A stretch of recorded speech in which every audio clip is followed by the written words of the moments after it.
إن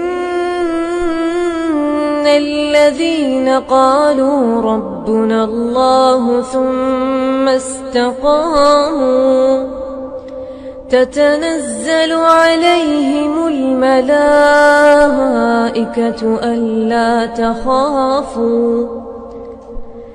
عليكم ورحمة الله وبركاته. إن الحمد لله نحمده ونستعينه ونستغفره نعوذ بالله من شرور أنفسنا ومن سيئات أعمالنا من يهده الله فلا مضل له ومن يضلل فلا هادي له أشهد أن لا إله إلا الله وحده لا شريك له وأشهد أن محمدا عبده ورسوله أما بعد.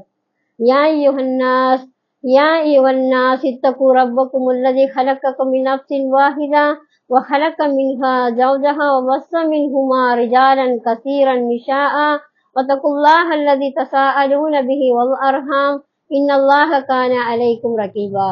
يا أيها الذين آمنوا اتقوا الله حق تقاته ولا تموتن إلا وأنتم مسلمون. اللهم صل على محمد وعلى آل محمد كما صليت على إبراهيم وعلى آل إبراهيم إنك حميد مجيد.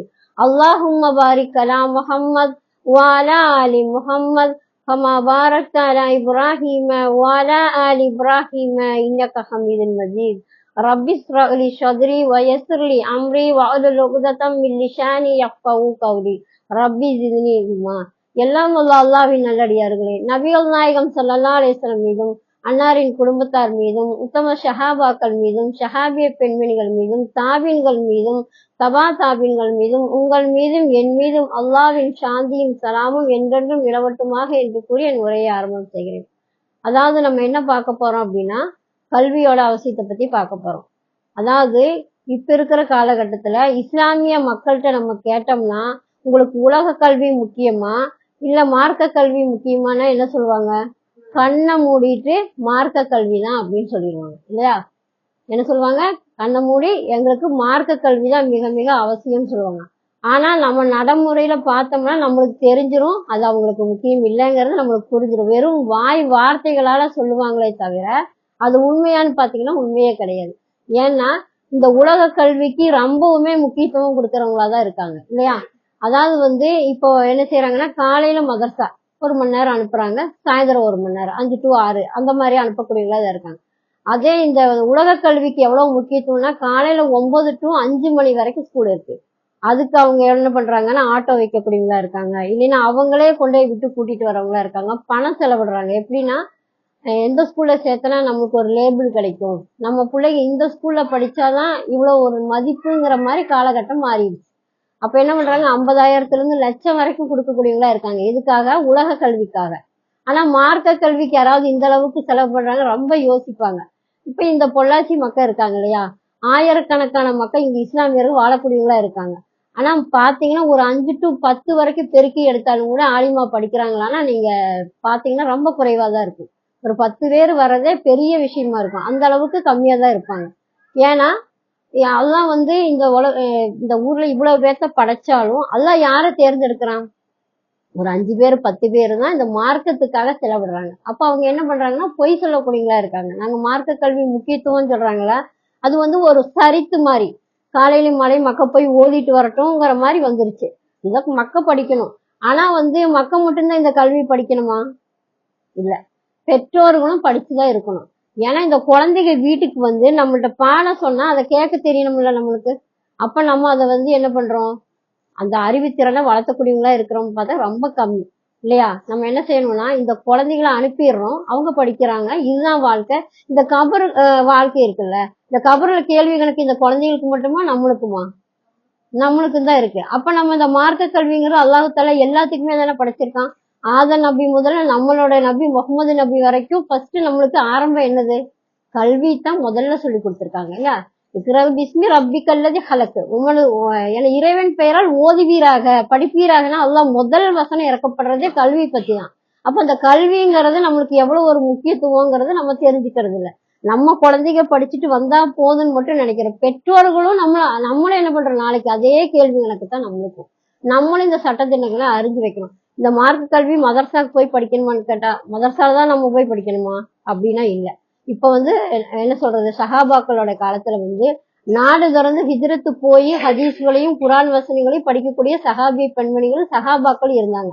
நம்ம கையில உள்ளங்கையில வச்சிருக்கோம் இல்லையா? உள்ளங்கையில வச்சுட்டு அது வந்து நான் என்ன ஹதீஸ் வேணாலும் நீங்க எடுத்துக்கலாம், குரான் வசனம் எல்லாமே இருக்குது. என்ன பண்றோம், நேரங்களை வீணடிக்கக்கூடிய பெற்றோர்களா தான் இருக்கும். ஆண்களாகட்டும் பெண்களாகட்டும் ஒரு கடமை மாதிரி பேஸ்புக்கை தள்ளக்கூடியவங்களா தான் இருக்கிறோமே தவிர நல்ல விஷயத்துல உள்ள போறோமான்னு கேட்டா இல்லை இல்லையா? அப்ப இந்த கல்வி வந்து அவ்வளவு அவசியம் நம்ம தெரிஞ்சுக்கணும். அதாவது இந்த குழந்தைங்க குரான் படிக்குது ஹதீஸ் படிக்குது அப்படி, ஆனா ஒவ்வொரு முஸ்லீமுக்கு என்ன கடமை, அக்கீதா கடமையாக்கப்பட்டது இல்லையா? நம்மளுக்கு இப்ப தொழுகைன்னு சொன்னா இந்த துனியால படைச்ச அத்தனை முஸ்லீம்களுக்கு மூமின்களுக்கு என்னது, தொழுகை கடமையாக்கப்பட்டது. அந்த தொழுகையை பத்தி நம்ம தெரியலன்னா தொழுக முடியுமா? அந்த தொழுகையை எப்படி ஒழு செய்யணும், எப்படி தொழுகணும், அதை ஆரம்பிக்கிறது எப்படி முடிக்கிறது எப்படி, எல்லாமே ஒரு மனுஷனுக்கு தெரிஞ்சு வச்சாதானே அந்த தொழுகையை தொழுக முடியும். அதுக்கடுத்து பார்த்தோம்னா நோம்புங்கிறது என்ன பண்ணும், அல்லாஹ் வந்து எதை வந்து ஹராம் ஆக்கியிருக்க, எதை ஹலால் ஆக்கியிருக்க, எதை உண்ணலாம் எதை உண்ணக்கூடாது, இது ஒரு கணக்கு இருக்குல்ல. எந்த நேரத்துல நம்ம உண்ணணும் உண்ணக்கூடாதுங்கிற விஷயங்கள்லாம் தெரிஞ்சாதானே அந்த நோன்பை வைக்க முடியும். எல்லாரும் மாதிரி நம்ம நோன்பு வைக்க முடியுமா? அதோடைய சட்டத்திட்டங்களை தெரிஞ்சுக்கணும் இல்ல. அல்லாஹ் வந்து அந்த நோன்பு மாசத்துல நம்ம என்னெல்லாம் வார்த்தைகள் பேசலாம், எதெல்லாம் கேட்கலாம்னு வரமுறை இருக்குது இல்லையா? ஆனா ஜக்காத்துங்கிறது வந்து வசதி உள்ளவங்க மட்டும் செஞ்சா போதும், அந்த வசதி வரும்போது தெரிஞ்சா கூடி போதும். ஆனா தொழுகை நோன்புக்குள்ள சட்டங்கள் நம்ம தெரிஞ்சே தானே ஆகணும். ஒவ்வொரு மூமியும் தெரிஞ்சுக்க கூடிய விஷயமா இருக்கு இல்லையா? அதே மாதிரி ஷஹாபி பெண்மணிகள் பாத்தீங்கன்னா இந்த கல்வி விஷயத்துல அதிகமா ஆர்வம் கொண்டிருக்காங்க இல்லையா? அதிகமான ஆர்வம் கொண்டதுனால அவங்க என்ன பண்ணுவாங்க, ரொம்பவும் நம்ம வந்து முன்னாடி போன சகாபாக்கள்லாம் சொர்க்கவாசின்னு சொல்றோம்னா அவங்க அந்த அளவுக்கு உறுதியா இருந்தாங்க. அப்ப நம்ம அதுல என்ன பண்ணணும், ஒரு கடுகளவாது இருக்கும் இல்லையா?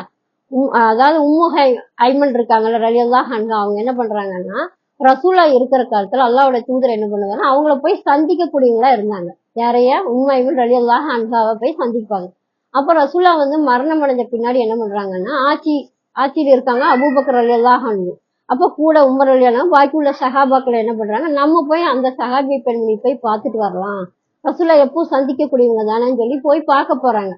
பார்க்கும்போது அபூபக்கர் ரலியல்லாஹு சொல்றாங்க என்னன்னு, ரசூல் ஸல்லல்லாஹு அலைஹி வஸல்லம் இந்த மாதிரி காலமாயிட்டாங்க அப்படின்னு. அப்ப அந்த ஐமன் ரலியல்லாஹு அன்ஹா என்ன பண்றாங்களாமா, அதிகமா அழுகக்கூடியவங்களா இருக்காங்க. அப்ப இவங்க என்ன நினைக்கிறாங்க, ரசூலா மரணம் அடைஞ்சதுக்கு இப்படி அழுகுறாங்க அப்படின்னு நினைச்சிட்டு கேக்குறாங்களாமா, ஏன் நீங்க அழுகுறீங்க, உங்களுக்கு பின்னாடி நம்மளும் மரணம் அடைகிறவங்க தானே, நீங்க அழுகாதீங்க அப்படின்னு சொல்லும்போது அவங்க சொல்றாங்களாமா, அந்த சஹாபி பெண்மணி சொல்றாங்களாமா, நான் இதுக்காக அழுகல, என்னுடைய ரப்பிடத்திலிருந்து வகி வந்துட்டே இருக்குதுல்ல, ரசூலா காலம் அடைஞ்சிட்டாருன்னா அதோட இந்த மார்க்கம் பூர்ணமாகப்படுது, அதுக்கப்புறம் வகி வராது, அதை நினைச்சுதான் நான் அழுகிறேன்னு சொல்லி அப்படி அழுதாங்களாமா. அந்த அழுகக்கூடிய நேரத்துல அந்த சஹாபாக்கள் வந்தவங்களும் என்ன செய்யறாங்க, அந்த பெண்மணி சொன்னதை கேட்டு இவங்களும் அழுகக்கூடியவங்களா இருக்காங்க. அப்ப அவங்க வந்து எப்படி இருக்காங்க, இந்த கல்வியை பத்தி அல்லாஹ்வுடைய வேதத்தை இறங்குறத நின்னு போச்சேங்கிற சங்கடத்துல அவங்க அழுகுறாங்கன்னு சொன்னா அந்த வேதம் அவங்களுக்கு எவ்வளவு உள்ள போயிருக்கும், அது மேல எவ்வளவு ஒரு அன்பு பாசம் இருந்தாதான் அந்த அழுக வருது இல்லையா? அப்ப அப்படிப்பட்ட ஒரு ஈமானோட அவங்க இருந்திருக்காங்க. அதே மாதிரி ஆயிஷா ரலியல்லாஹு அன்ஹா பாத்தீங்கன்னா நம்மளுக்கு எல்லாமே தெரியும், அதிகமா எந்த ஒரு பயான் நடந்தாலும் ஆயிஷா ரலியல்லாஹு அன்ஹாவை பத்தி நம்ம கேட்காம இருக்க மாட்டோம். ஏன்னா அறிவு திறன், அவ்வளவு ஒரு அறிவுள்ள ஒரு பெண்மணி அவங்க இல்லையா? 2000க்கு மேல அபூ ஹுரைரா எப்படி 5000 ஹதீஸ அறிவிச்சாங்களோ அதுக்கு மேல அதே மாதிரிதான் ஆயிஷா ரலியல்லாஹு அன்ஹா என்ன பண்ணிருக்காங்க, 2000க்கு மேல இவங்க அறிவிச்சாங்க. அவங்க 5000க்கு மேல பெண்கள்லாம் அதிகமா அறிவிச்சது யாரு, ஆயிஷா ரலியல்லாஹு அன்ஹா. சிறு வயசுதான், ஏற்கனவே உங்களுக்கு எல்லாம் தெரியுமில்ல, சிறுமியா இருக்கும்போது திருமணம் ஆச்சு, அதுக்கப்புறம் அவங்க கிட்டத்தட்ட 18 வயசு வரைதான் ரசூலா கூட வாழ்றாங்க. இந்த காலகட்டத்திலேயாக்க அவங்க இவ்வளவு கேதர் பண்ணி வச்சிருக்காங்க இல்லையா? அதாவது அல்லாஹ் ரசூலுடைய ஹதீஸ்களை அறிஞ்சு மனநம் விட்டு நம்மளுக்கு இவ்வளவு தூரம் சொல்லிட்டு போனது யாரு, ஆயிஷா ரலியல்லாஹு அன்ஹா. அப்ப என்ன பண்ணுவாங்களாமா, ரசூலுடைய காலத்துக்கு அப்புறம் நிறைய பெரிய சகாபாக்கள்ல யார்கிட்ட போய் கேட்பாங்க, ஆயிஷா ரலியல்லாஹு அன்ஹா போய் விளக்கம் கேட்கக்கூடியவங்களா இருந்தாங்க. அப்போ ஒரு நாள் நபி ஸல்லல்லாஹு அலைஹி வஸல்லம் சொல்றாங்களாமா, அதாவது வந்து அல்லாஹ் இடத்துல வந்து அல்லாஹ் நாளைக்கு மறுமையில கேட்பான்ல, கேள்வி கேட்கும்போது யார்கிட்டெல்லாம் அதிகமா துருவி கேள்வி கேட்கறானோ அவங்களுக்கு தண்டனை இருக்குது அப்படி. உடனே ஆயிஷா ரலியல்லாஹு என்ன பண்ணாங்க, இது ஹதீஸ்லயோ குரான் வசனத்திலே இருக்குதா அப்படின்னு உடனே அதை கேட்க மாட்டாங்க. சொல்றது யாரு, அல்லாஹ்வுடைய தூதர் ரசூல் ஸல்லல்லாஹு அலைஹி வஸல்லம் சொல்றாங்க. உடனே அவங்க கேக்குறாங்களா, நம்ம என்ன பண்ணுவோம், உடனே கேட்டுருவோம்ல. அவங்க என்ன சொல்றாங்க, இது ஹதீஸ்ல இருக்குதா குரான்ல இருக்குதான்னு கேட்கப்பட்டுட்டு சொல்றாங்களாமா, 84வது அத்தியாயத்துல 8வது வசனத்துல அல்லாஹ் என்ன சொல்றான், வலது கையில யார் பட்டோலை வாங்கினாங்களோ அவங்களுடைய கேள்வி எல்லாம் சுலபமாக்கிட்டான்னு சொல்றாங்க, நீங்க என்ன இப்படி சொல்றீங்க அப்படின்னு. அப்புறம் ரசூலா சொல்றாங்களா, இது நன்மை தீமை கூடது, அது துருவி துருவி ஆராயிறாங்களா அவங்களுடைய தண்டனை அப்படின்னு. அப்போ அவங்க எவ்வளவு ஒரு தெளிவா இருக்காங்க. எந்த ஒரு விஷயத்தையும் அல்லாஹ் குரான்ல என்ன சொல்றான், என்னுடைய மூமின்கள் என்னுடைய வசனத்தை பார்த்து குப்புற விழுக மாட்டாங்க, அதை என்ன பண்ணுவாங்களாமா, ஆராய்ந்துதான் படிப்பாங்க அப்படின்னு சொல்றாங்க இல்லையா. குரான்லயும் ஆராய்ந்து படிப்பான்னு சொல்லும்போது வேற உள்ள விஷயங்களை நம்ம எப்படி இருக்கணும், கரெக்டாங்கிறது தெரிஞ்சு நபிசல்லாஹ் சொல்லியிருக்காங்களான்னு பார்த்து வாழக்கூடிய மூமின்களா நம்ம இருக்கணும் இல்லையா. அப்ப ஆயிஷா அலி என்ன பண்றாங்க, அந்த அளவுக்கு அறிவாற்றலுடையவங்களாக இருக்காங்க. அதே மாதிரி பாத்தீங்கன்னா உம்மு சுலைம் இருக்காங்க. உம்மு சுலைம் என்ன பண்றாங்க அப்படின்னு பார்த்தா, அவங்க அவங்களுடைய கணவர் இறந்துடுறாங்க. இறந்து அவங்க கை குழந்தையோட இருக்காங்க. கை குழந்தையோட இருக்கும்போது அபூதல்கா வர்றாங்க. அபூதல்கா யாரு, ஒரு செல்வந்தரா இருக்கிறாரு, அழகு மிக்கவர், ஒரு அழகானவரும் செல்வம் உள்ளவர் கேக்குறாங்க, என்ன நீங்க திருமணம் செஞ்சுக்கிறீங்களா அப்படின்னு. உடனே நம்ம காலகட்டத்துல எல்லாம் என்ன பண்ணுவாங்கன்னா, ஒரு செல்வந்தரா இருக்காரு, அழகா இருக்காருன்னா என்ன பண்ணுவாங்க, சம்மதிச்சிருவாங்கல்ல, சரின்னு அவங்கள திருமணம் பண்ணிக்கலாம், அவங்கள நம்ம மாத்திரலாம், லாஜிக்கலா பேசுவாங்க. அதெல்லாம் அவங்கள நம்ம இறை அச்சம் இல்லைன்னா பரவாயில்ல, இறை மறுப்பாளர்னால பரவாயில்ல, நாங்க அதை மாத்திக்கிறோம், ஏன்னா அவ்வளவு வசதி இருக்குல்ல அப்படின்னு சொல்லுவாங்க. ஆனா அவங்க என்ன செஞ்சாங்க, முஸ்லிம் வேணாம் அப்படின்னு சொல்லிட்டாங்க. இப்ப எதனால வேணான்னு சொல்றீங்க அப்படின்னு கேட்டதுக்கு, எனக்கு என்ன குறை அப்படின்னு கேட்டதுக்கு, நீங்க இறை மறுப்பாளரா இருக்கிறீங்க, நீங்க படைப்புகளை வணங்குறீங்க, நான் இந்த படைப்புகளை எல்லாம் படைச்ச ரப்புல் ஆலமீனை வணங்கக்கூடியதா இருக்கேன், எனக்கு உங்களுக்கு செட் ஆகாது அப்படிங்கிறாங்க. அப்போ அபூதல்ஹா என்ன சொல்றாங்க, நான் என்ன செய்யணும் அப்படின்னு கேட்கும்போது, இந்த மார்க்கத்தை நீங்க ஏற்றிட்டா உங்களை நான் திருமணம் செஞ்சுக்கிறேன். அப்ப எவ்வளவு ஒரு பெரிய விஷயம். அவருக்கு இருக்கிற வசதிக்கு இவங்க என்ன வேணாலும் மகர் கேட்கலாம்ல.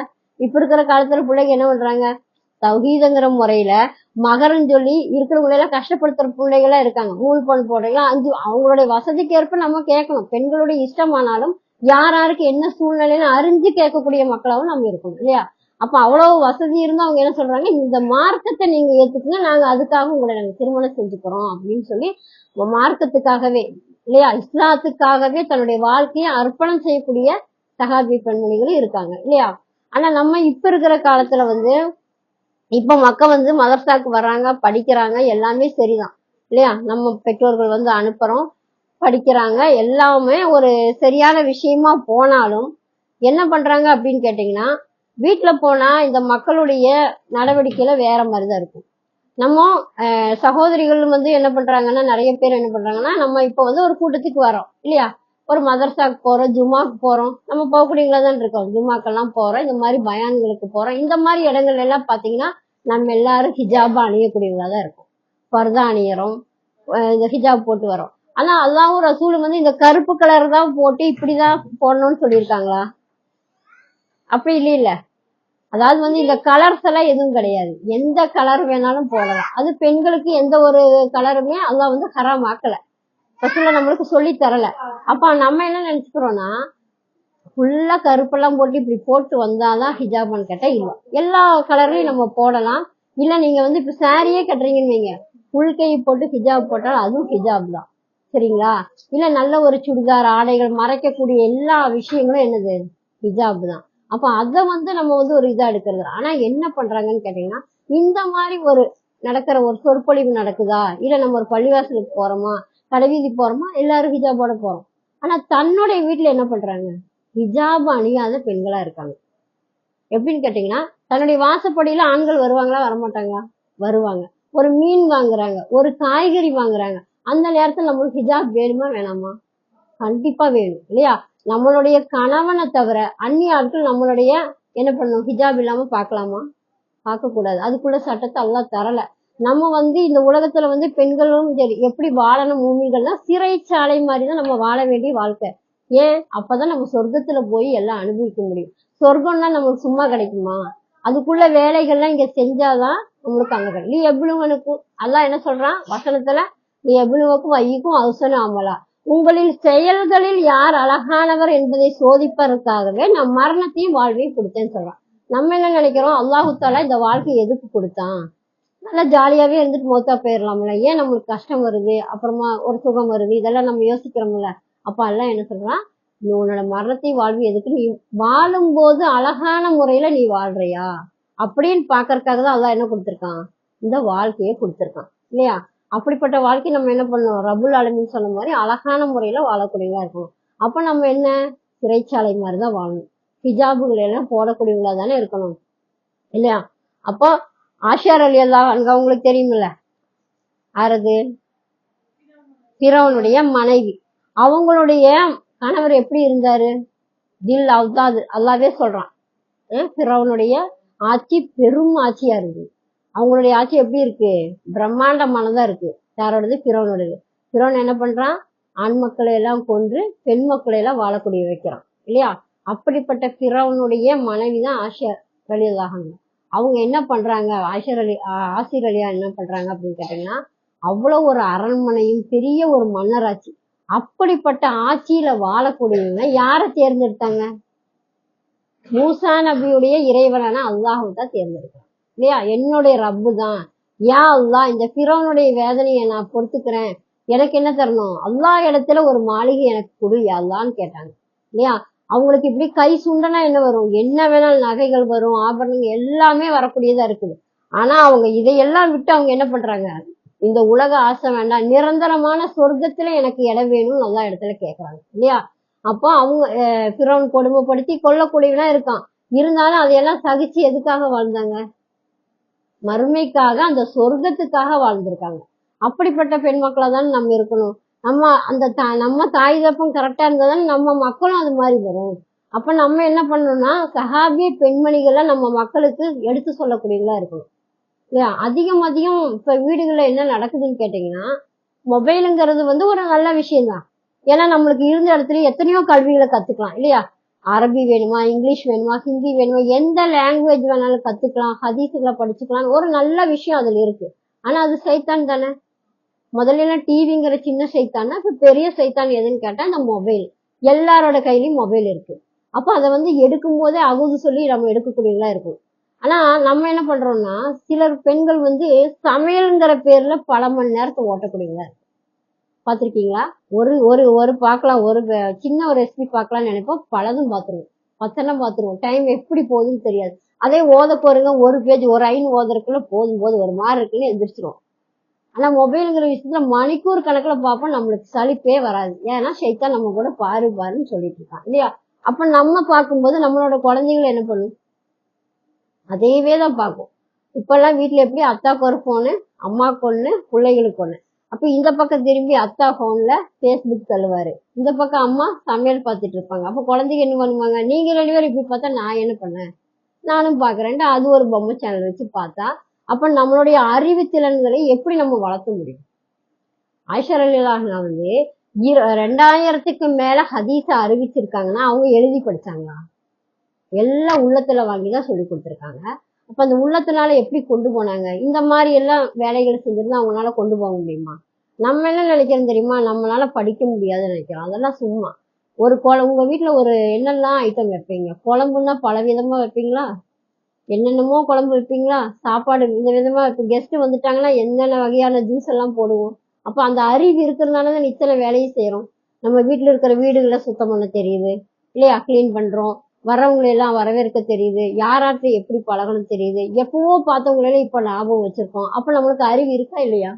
இருக்கு. ஆதம் நபியுடைய மக்களுக்கு பூரா அல்லாஹு தஆலா அறிவை கொடுத்திருக்கான். ஆனா நம்ம என்ன பண்றோம்னா யூஸ் பண்றது இல்ல. கல்வி விஷயத்துல அதெல்லாம் எனக்கு வராது, படிச்சா ஞாபகத்துல நிக்கல, என்னால படிக்க முடியல, இந்த மாதிரி சாக்கு போக்கு சொல்றவங்க நிறைய பேர் இருக்காங்க. ஆனா நம்ம என்னைக்காவது முயற்சி பண்ணிருக்கோமா? 80 வயசுல ஒரு பெண்மணி குரானை ஓதி முழு மனப்பாடம் பண்ணி கென்னஸ் ரெக்கார்டு பெறாங்கன்னா அப்ப நம்ம எல்லாம் சும்மா தானே, சும்மா சொல்லிட்டு இருக்க முடியாது முடியாது. ஒரு நாளைக்கு ஒரு ஆயத்தை படிச்சு நம்ம மனனம் செய்யணும்னு இது வரைக்கும் நினைச்சோமா? நினைக்கணும்ல. ஒவ்வொரு மொத்தமே 114 சூறா தான் இருக்கு. குரான்ல எத்தனை இருக்கு, எத்தனை ஜூஸ் இருக்கு? 30 ஜூஸ் இருக்கு. ஒரு வருஷத்துக்கு ஒரு ஜூஸ்னா 30 வருஷத்துல மனப்பாடம் பண்ணிட்டு போயிருக்கலாமே இல்லையா? அழகான முறை நம்ம முயற்சி பண்ணணுமா? சிறுக சிறுக பண்ணணும். ஒவ்வொரு ஆயத்துகள் எடுங்க. பக்ராங்கிறது அல்லாஹ் தஆலா சொல்றான், தன்னுடைய வீட்டுல எந்த வீட்டுல பக்ரா ஓதப்படுதோ அந்த வீட்டுல என்ன வராதம்மா, ஷைத்தான் வரமாட்டான். அப்ப யார் வீட்டுல எல்லாம் ஓதுறீங்க, ஓதிட்டு இருக்கீங்க. அப்ப அல்லாஹ் அந்த வீட்டுக்கு என்ன பண்ணுவான், ஷைத்தான உள்ள வரவிட மாட்டான். ஆலி இம்ரானும் அதே மாதிரிதான். அப்ப இந்த இதுல எத்தனை வசனம் இருக்கு பக்ரால? 286 வசனம் இருக்கு இல்லையா? கிட்டத்தட்ட 2.5 ஜூஸ் இருக்கு. இந்த 2.5 ஜூஸை நம்ம என்ன பண்ணலாம்? தினமும் ஓதக்கூடியதா இருக்கும் இல்லையா? நீங்க தினமும் ஓதி பாருங்க, அது சரளமா வரும். அது நம்மளுக்கு அரபிகளை ரொம்ப ஈஸியானது. இங்கிலீஷ் மாதிரி தமிழ் மாதிரி கூட நம்மளுக்கு கஷ்டம் கிடையாது. மலையாளம் தமிழ் மாதிரி லாங்குவேஜ் மாதிரி கஷ்டமே கிடையாது. இங்கிலீஷ் எப்படி ஒரு பிள்ளைகளுக்கு சொல்லி கொடுத்தீங்கன்னா உடனே படிச்சிடும். 500 வேர்ட்ஸ் படிச்சோம்னா நம்ம இங்கிலீஷ்காரர் இல்லையா? தாராளமா இங்கிலீஷ் பேசக்கூடியவங்களா இருக்கலாம். அதே மாதிரிதான் அரபி வேர்ட்ஸ் நீங்க ஒரு 500 படிச்சீங்கனாலே போதுமான விஷயம். அல்லாஹுடைய பேர் எத்தனை இருக்கு? 99 நாமங்கள் இருக்கு. அதை படிச்சா அல்லாஹ் என்ன சொல்றான்? சொர்க்கத்துக்கு போறக்குள்ள வாய்ப்பு இருக்குது அப்படின்னு ரசூலுல்லாஹ் சொல்றாங்களா?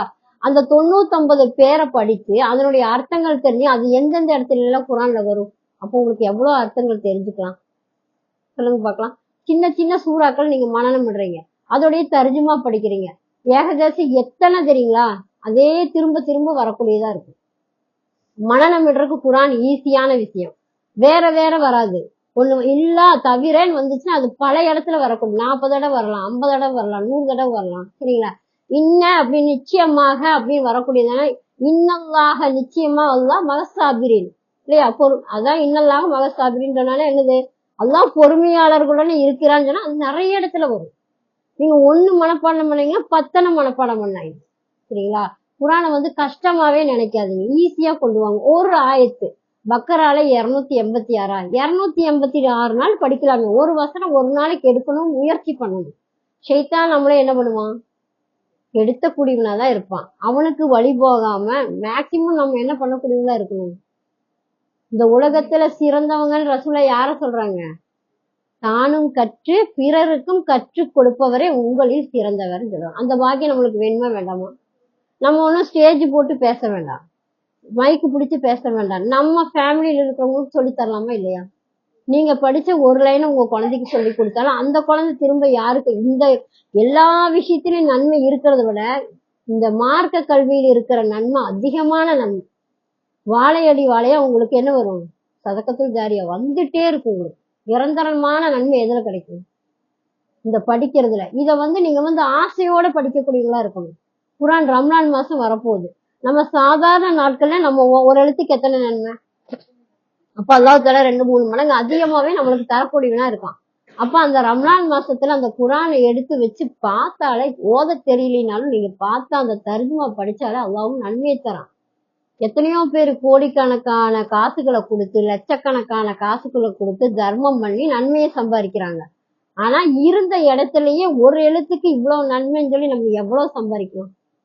அந்த எழுத்துக்களை படிக்க தெரியலனாலும் பாருங்க, திரும்ப திரும்ப ஓதுறதை கேட்கணும் இல்லையா? நம்ம வீட்டுல யாரோ ஒருத்தர் ஓது. உங்களுக்கு எல்லாத்துக்கும் ஓத தெரியுமில்ல? இன்ஷா அல்லாஹ் எல்லாத்துக்கும் தெரியுமில்ல? அல்லா நாடி. அப்ப தாராளமா நீங்க ஓதலாம். மெதுவா என்ன சொல்றாங்களா? திக்கி திக்கி ஓதலாம் டபுள் நன்மை, திக்காம ஓதலாம் என்ன நன்மை இருக்கு? திக்காம ஓதனா மலக்குமார்களுடைய விருப்பம் இல்ல, அவங்க கூட இருக்கிற பாக்கியத்தை அல்லாஹ் தர்றான். திக்கி ஓதனா டபுளா தர்றேங்கிறான். அப்ப ரெண்டுமே நன்மையான விஷயம் தானே. அப்ப நம்ம எது முயற்சி பண்ணோம்? திக்காம ஓதனா அந்த மலக்குமார்கள் கூட இருக்கிற பாக்கியத்தை நம்ம பெறணுமா வேண்டாமா? அப்ப அந்த ஆசைகளை மனசுல கொண்டு வரணும். நம்ம என்ன பண்ணணும்? திரும்ப திரும்ப குரானை வாசிக்க ஆசை கொண்டு வரணும், முயற்சி பண்ணணும். அதுக்கு சலிப்பே அலையாதீங்க. சைத்தான் என்ன தடுத்தாலும் எங்கேயாவது ஒரு இடத்துல ஓத வைக்கிறாங்களா? ஒரு லைன் ஒரு நாளைக்கு போய் அந்த காலை எடுத்து வைக்கிறதுக்கே அல்லாஹ் என்ன சொல்லலாம்? சொர்க்கத்துடைய பாதையை உங்களுக்கு எளிதாக்குறேங்க இல்லையா? அவ்வளவு பெரிய நன்மை. நம்ம நினைச்சுக்கிறோம் இந்த மார்க்க கல்விங்கிறது அசால்ட்டா நினைச்சிட்டு இருக்கோம். இதை விட பெரும் நன்மையான காரியமே இல்லை. அல்லாஹ்வுடைய வேதம் இவ்வளவு நம்மளுக்கு இறக்கி வச்சு ரசூலா கொடுத்துட்டு போயிருக்காங்கல்ல. இந்த வேதத்துல எல்லா விஷயம் இருக்குல்ல. இது என்னது? இது சரிதா காலையிலயும் சாயந்தரம் ஓதி நம்ம மூடி வைக்கிற விஷயமா? வாழ்க்கையில கொண்டு வரணும் இல்லையா? இது என்ன? இந்த குரான் நம்மளுக்கு வழிகாட்டி, கைட்னஸ் இல்லையா? ரசூலாக்கு அப்புறம் நம்மளுக்கு என்ன ரசூலா விட்டுட்டு போயிருக்காங்க? குரானை தானே விட்டுட்டு போயிருக்காங்க. இது நம்மளுக்கு கைடு. சரிங்களா? அந்த கைடு நம்ம வழிகாட்டிய நம்ம வாழ்க்கையில கொண்டு அதை தினம் தினம் தினம் தினம் ஓதக்கூடியவங்களா இருக்கும். மனசுல எப்பவுமே அல்லாஹ்வை திக்ர் செய்யுங்க இல்லையா? அல்லாஹ்வை திக்ர் செய்யணும், குரான் தானே ஓதணும். தஸ்பீ செய்யலாம், குரானை ஓதலாம் இல்லையா? அப்ப அல்லாஹ்வை திக்ர் செய்யும் போது ஒரு மனுஷனுக்கு பாட்டு கேட்பாங்க, 10 தடவை கேட்டா மடுத்துருமா? ஒரு சொந்த பந்தங்கிட்ட போனை போட்டு ஒரு நல்லா பேசலாம், கல்ல போடலாம், எல்லா வேலையும் பேசலாம், டைம் பாஸ் பண்ணலாம். எவ்வளவு நேரம்? 1 மணி நேரம் பேசுவோமா? 2 மணி நேரம் பேசுவோமா? அதுக்கு மேல பேச முடியுமா? உங்களுக்கு வேற வேலையில எப்ப பார்த்தாலும் பிளைட போட்டிருக்க போன வைமானி முதல்ல அப்படின்ட்டுருவாங்க. அதுதானே மனிதனுடைய பண்பு.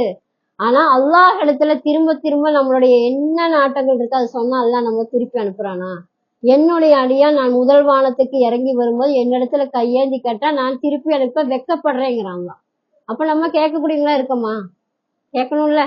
அல்லாஹ் முதல் வானத்துக்கு வரும்போது நம்ம தஹஜ்ஜுடைய நேரம், அதாவது நம்மளுக்கு அல்லாஹ் கடமையாக்கப்பட்டது எவ்வளவு தொழுகை? அது முன்னாடியே வந்த தொழுகை எது? தஹஜ்ஜுத். ரசூலுல்லாஹ் எதை தொழுதுருக்காங்க ஃபர்ஸ்டா? தஹஜ்ஜுத் தொழுகை. அந்த தொழுகையை தொழுகும் போது அதுல இருக்கிற இன்பம் அனுபவிச்சா தெரியும் இல்லையா? நம்மளாம் தொழுகிறோம் இன்ஷா அல்லாஹ், கொஞ்சமாவது தொழுதுட்டு இருக்கோம்ல. அப்ப அந்த தொழுகையை ரம்லான் மாசத்துல எல்லாரும் கடைபிடிச்சிருவோம். அதுக்கப்புறம் உள்ள மாதங்கள்ல என்ன பண்ணணும்னா இன்ஷா அல்லாஹ் அதை தொடர்ந்து செய்யக்கூடிய அடியானா அல்லாஹ் ஆக்கி தரணும், துவா செய்யணும் இல்லையா? நம்மளுடைய கவுமுக்கும் நம்மளுக்கு முன்னாடி வந்த கவுமுகளுக்கு என்ன வித்தியாசம் இருக்கு? நம்ம சமுதாயத்துக்கும் நம்மளுக்கு முன்னாடி வந்த சமுதாயத்துக்குள்ள எவ்வளவு டிஃப்ரெண்ட் இருக்குன்னு கேட்கறேன். தொழுகை டிஃப்ரெண்ட் இருக்கு. ரசூலா போய் நம்மளுக்கு போய் 50 நேரத்தை 5 நேரம் எல்லாம் ஆக்கினாங்க, இதெல்லாம் விஷயம்தான். இருந்தாலும் நம்ம நபி எத்தனை காலம் வாழ்ந்தாங்க? 63. 40 வயசுலதான் நபியாகப்படுறாரு. 23 வருஷம் அவருக்கு படிப்படியா இறங்கப்பட்டது இந்த குரான். நிமிஷமா இந்த மாசமே நான் மனப்பாடம் பண்ணணும்னா முடியுமா? அல்லாஹ் தாலா ஜிப்ரீல் அலைஹிஸ்ஸலாம் கொண்டு வராங்க, மணியோசை மூலியமா வருது, தன்னுடைய கனவு மூலியமா வருது. இந்த 3 விதமாக ரசூல் ஸல்லல்லாஹு படிப்படியா கொஞ்சம் கொஞ்சமா இறக்கப்பட்டதா இந்த குரான். 23 வருஷ காலம் இறங்கப்பட்டது. அதுக்கப்புறம் தான் முழுமையாக்கப்பட்டுச்சு. நம்ம என்ன நினைக்கிறோம்? நினைச்சதுமே 2 வருஷத்துல என் கூட குரான் முடிச்சேன். சீக்கிரம் உஸ்தாபி ஓத வைங்க, கடகடான்னு எப்படியாச்சும் குரான் ஓத, யாசின் ஓதிச்சிருங்க, குரான் ஓதிச்சு. இதுதான் நம்மளுடைய வேலை. ரசூலாக்கு எப்படி இறங்கப்பட்டுச்சு என்னங்கிறதெல்லாம் நம்ம ஆராயறது இல்ல. அப்ப சிறுக சிறுக படிக்கும் போது அது மனசுல பதியும். ஒரே நாள்ல முடிக்கணும் முடியுங்களா? சொல்லுங்க பார்க்கலாம். இப்போ உங்க கணவர் சம்பாரிச்சுட்டு வர்றாங்க, நிறைய பணம் கொண்டு வர்றாங்க, கொண்டு வந்துட்டு ஒரு 10 ஒரு 4-5 வருஷம் சம்பாதிக்கிறாரு, உடனே நம்ம 1 கோடிக்கு வீடு கட்ட முடியுமா? பல வருஷங்கள் அது கஷ்டப்பட்டதானே கட்ட முடியும். அப்படி இருக்கும் உலக விஷயமே இவ்வளவு கஷ்டப்படுறோம்னா அல்லாஹ் இடத்துல சொர்க்கம் கிடைக்கும். இந்த குரானை நம்ம எத்தனை வருஷம் படிக்கணும்? விடாமுயற்சிகள் பண்ணிட்டே இருக்கணும். நம்ம சமுதாயத்துக்கும் அடுத்துள்ள முன்னாடி வந்த நபிமார்களுக்கு என்ன வித்தியாசம்னா, நம்ம நபி 63 வருஷம் வாழ்ந்தாங்க. கிட்டத்தட்ட நம்ம எல்லாம் ஒரு 80-100 வருஷம் தான் வாழணும், அவ்வளவுதான் வாழ்க்கை. அப்ப கேக்குறாங்க நபிமார்கள் நம்ம நபியை விட கடைசியா வராருல இந்த நபியோட உம்மத்துக்கு அதிகமா சொர்க்கத்தில் இருக்கிறாங்களே எப்படின்னு கேட்கும்போது ரசூல் என்ன சொல்றாங்க? அவங்களுக்கு நம்மளுக்கு என்ன வித்தியாசம்னா, அல்லாஹ் கொடுத்த ஒரே ஒரு கிஃப்ட் என்னன்னா, நம்மளுக்கு இந்த ரம்லான் மாசத்துல லைலத்துல் கத்ர் இறங்கப்படுதுல, இதுதான் நம்மளுக்கு அல்லாஹ் கொடுத்தது. 80 வருஷம் என்னெல்லாம் செய்வோம் அந்த அமல் ஒரே நாள்ல கிடைக்கக்கூடியது என்ன? இந்த லைலத்துல் கத்ர் 21. அது 30 நாள் நம்ம பார்க்கணும் இல்லையா? ஒத்தப்படையில கடைசியா பாக்குறோம்னு இல்லாம 30 நாளுமே இபாதத்து செய்யக்கூடிய அடியானா அல்லாஹ் ஆக்கி தரணும். எந்த நாள்ல அது இறங்குது நம்ம சொல்ல முடியும்? ரசூலுல்லாஹ் அதை மறந்துட்டாங்க. ஒத்தப்படையில வருதுங்க 27 அன்னைக்கு போய் நம்ம தொழுத கிடைக்குமா? கிடைக்கவே கிடைக்காது. அந்த ஒற்றைப்படை எல்லா நாள்லயும் என்ன பண்ணும்? நம்ம என்ன பண்ணுவோம்? தொழுகை இல்ல, வேற காரணங்கள்லாம் எதுவுமே தேவையில்லை. தொழுகை இருந்தாலும் இல்லாட்டி இபாதத் செஞ்சு அல்லாஹ் திக்ர் செஞ்சு ஒவ்வொரு நாளும் அல்லாஹ் இடத்துல இந்த நரகத்திலிருந்து என்னை காப்பாத்தியாலாம் நம்ம துவா செய்யக்கூடியதா இருக்கு இல்லையா? 80 வருஷத்துடைய நன்மை ஒரே நாள்ல கிடைக்குதுன்னா வேற எந்த யாருக்காவது இப்படி கிடைச்சிருக்கா? அவங்களாம் 1000 வருஷம் வாழ்ந்திருக்காங்க. யாரு? ஆதம் நபிலாம் 1000 வருஷம், நூஹு நபி 950 வருஷம், மீதி உள்ள நபிகளை எத்தனையோ வருஷங்கள்லாம் வாழ்ந்தாங்க. நம்ம நபிக்கு கிட்டத்தட்ட எத்தனை தான் இருந்தாரு? வெறும் 63 வருஷத்துல அவர் யாராவது இன்னைக்கு வரைக்கும் மறக்க முடியுமா? அவருடைய உன்னதமான வாழ்க்கை எப்படி, புனிதமான அவருடைய உள்ளம் எப்படி, அதைத்தான் நம்ம கடைபிடிக்கிறோம். அவரோட போட்டோ இருக்கா? எது இல்ல. அவர் சொல்லி கொடுத்துட்டு போன இந்த இரும்பு தானே, இந்த அறிவைத்தானே நம்ம கற்று இத்தனை தூரம் வந்திருக்கோம் இல்லையா? அப்ப இன்ஷா அல்லாஹ் நம்ம என்ன பண்ணணும்னா அதிகமா குரான் ஓதறதுக்கு முயற்சி பண்ணுவோம். அது ரம்லான் மாசம் முடிஞ்ச 1 சூறா 2 சூறா எவ்வளவு உங்களால மனப்பாடம் பண்ண முடியுமோ அதை இன்ஷா அல்லாஹ் பண்ணணுங்கிற ஹாஜத்தை மனசுல வைங்க. சரியா? இன்ஷா அல்லாஹ் அடுத்த நோம்புக்குள்ள நான் இத்தனை சூறா அல்லாஹ் நான் ஓதணும்னு என்னோட ஹாஜத்தை எல்லாம் அதை நிறைவேற்றி வையலான்னு சொல்லி நம்ம கேட்குவோம். அதிகமா பக்ரா மனப்பாடம் பண்ணணும். ஈஸியான ஒரு விஷயம்தான். இப்ப இருந்து பண்ணாலும் கொஞ்சம் கொஞ்சமா பண்ணாலும் அடுத்த ரம்லானுக்கு படிச்சிடலாம். நல்ல திறமையுள்ளவங்க என்ன பண்ணலாம்? 1 மாசத்துலயும் கூட படிக்கலாம் இல்லையா? டெய்லி 3 வருஷம்னா 10 நாளைக்கு எவ்வளவு ஆச்சு? 30 வருஷம் ஆச்சா? ஒரு 2 மாசம் 3 மாசம் நம்ம அழகா படிச்சிடலாமா? கம்மியா படிச்சாலே அழகான முறையில படிக்கலாம் இல்லையா? அல்லாஹ் ஒரே வார்த்தை என்ன சொல்றான் குர்ஆன்ல? தாலிக்கல் கிதாபு லா ரைப ஃபீஹி ஹுதல் லில் முத்தகீன். இந்த குர்ஆன் என்னது? சந்தேகம் இல்லாதது. யாருக்கு?